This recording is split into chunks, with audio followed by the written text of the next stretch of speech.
Meron bang shelf life yang ganyan, yung suporta sa mga populist leaders like Rodrigo Duterte? Kasi nabanggit mo kanina sa NEDU, anecdotally, may mga kababayan na tayo na nagigising, medyo namumulat. Pero hindi natin alam kung gaano karaming ganyan, di ba? Pero ordinarily, sa kasaysayan ba, paano ba nagwe-weigh niyang ganyan support? Well, usually, yung mga ganyang mga leaders, wala pa ako nakita na nag-entertain ng ganyang kataas na approval rating sa ating bansa or even sa kasaysayan no, ng mundo. Ang medyo malapit lang dyan, yung mga tipo nila Hitler na more than 90%, no? Si Mussolini nga hindi lumampas ng 90%. So, yung mga maabot sa ganyang katindi na approval rating or support ay yung mga talagang mga strong leader na basically autocratic or even fascist. No? Kaya usually yan ay nawawala pag nawala yung leader. Pag nawala yung leader. No? At yung base nila ay mabilis ding nawawala. Ikalawa ay halimbawa kung totoo yung survey ng SWS, no? Hindi yung PALSA, SWS, na even in Mindanao, 49%. Before itong arrest, even in Mindanao, 49% ay sang-ayon na maging accountable si Digong dun sa kanyang mga killings. Of course, medyo magreklamo yung iba. Parang yung tanong leading dahil killings ang nakalagay. No? Pero then again, 49%, tapos 29% yung disagree, medyo significant yun. Dahil sa ibang mga survey, nakikita natin talagang overwhelming yung Mindanao for the Duterte. Visayas, which is 62% daw, tapos 25% yung disagree, medyo malaki rin yun dahil bailiwick nila traditionally yan. Hindi ko alam kung yan ay magbabago dun after ng arrest. Siguro yung PALS at yung ibang survey firms ay maglalabas batay dyan itong parating na buwan. Pero kung may basihan yung ganong klaseng survey, ibig sabihin nagbabago. Nagbabago even within Mindanao, even within the Visayas, na traditional bailiwick sa mga Duterte. Iba rin kasi yung, halimbawa, even yung mga alam ko na nakaplanong malalaking rally ditong nakaraang linggo, ay hindi natuloy dahil nga isang major factor, wala na yung leader, wala na yung padron, wala na yung rallying point. No? Ang plano nga nila, alam ko, originally was an EDSA 4. Yung EDSA 3, naging very disruptive at saka very big dahil nandun si ERAP. Iba yung wala rito si Digong. Kaya tingin ko, yun yung ikalawang makaka-apekto rito. Hindi ko naman sinasabi na mag-fizzle out ito, pero makaka-apekto ito dito sa mga planong malalaking mga mobilisasyon para kay Digong, para sa mga Duterte, dahil wala na si Digong dito. Halimbawa, last Friday, may planong dalawang malalaking rally sa Manila. Liwasang Bonifacio at saka Paco Auditorium. Parehas nag-fizzle out yun. So, hindi ko alam kung that is enough an anecdote para sabihin na at least sa NCR ay walang nangyari doon sa planong malalaking rally sa Friday, nung nakaraang Friday. Yung transference nung support kay Duterte, pwede ba yung ipamana dito kay Sara Duterte? And number 2, kasi merong claim itong yung pinakamagaling na abogado na alam natin, nakilala natin, si Salvador Panelo.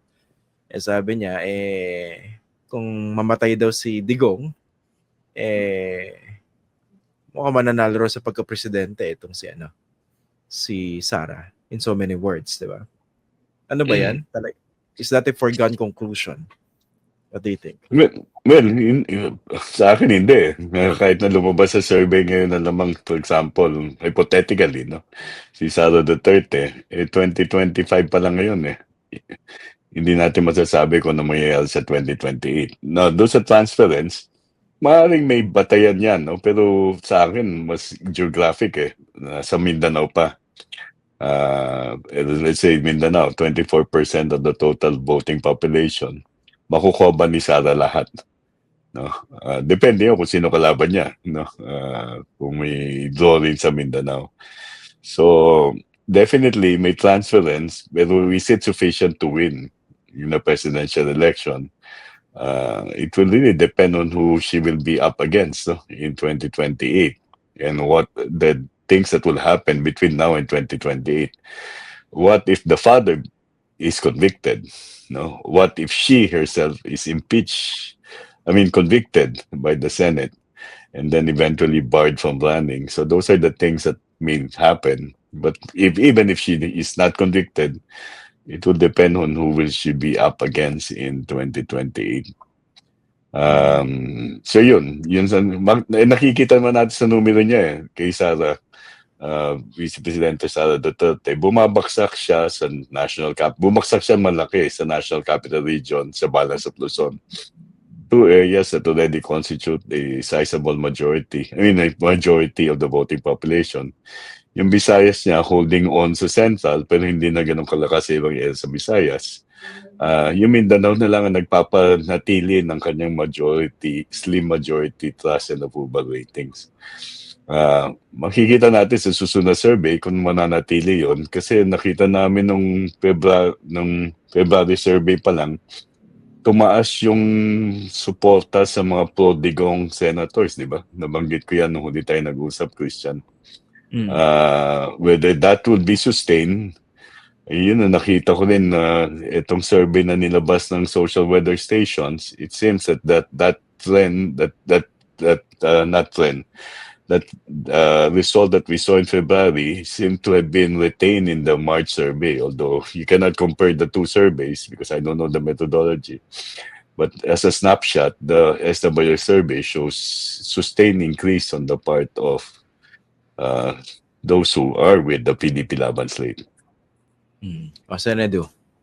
Tatanong ko si Prof kung sa data nyo ba ngayon ay katulad ng binanggit mo nung gumawa kayo ng study noong 2015, ay ngayon ba ay very compelling pa rin yung anti-drug, anti-crime narrative as a dominant aspect para sa mga tao?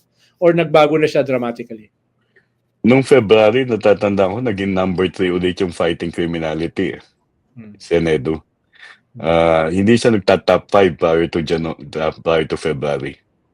Ang type 5 doon, 4 economic, pang-4 ang corruption. Pero noong February, naging number 3 yung fighting criminality as an urgent national concern.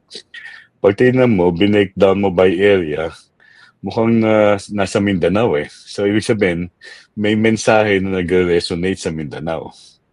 Sa akin, ito yung pagpapaliwanag ko parate. No? Merong isang aspect sa public opinion na sinisignal ng mga influential individuals. Ang pinaka-influential talaga, kung pag-uusapan natin, yung presidente, kung magaling siya magsalta, maaari niya maapektuhan yung kaisipan ng tao tungkol sa mausapin.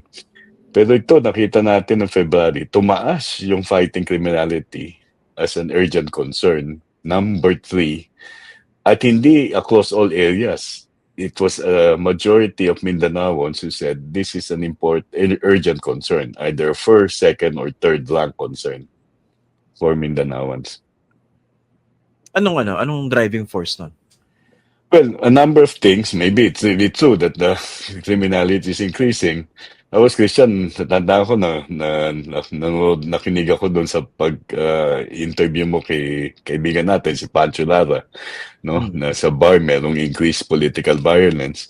So it might be based on objective facts, no? But it might also be a question of the signaling of those who are in the pro-Duterte camp or Duterte himself, that crime is back.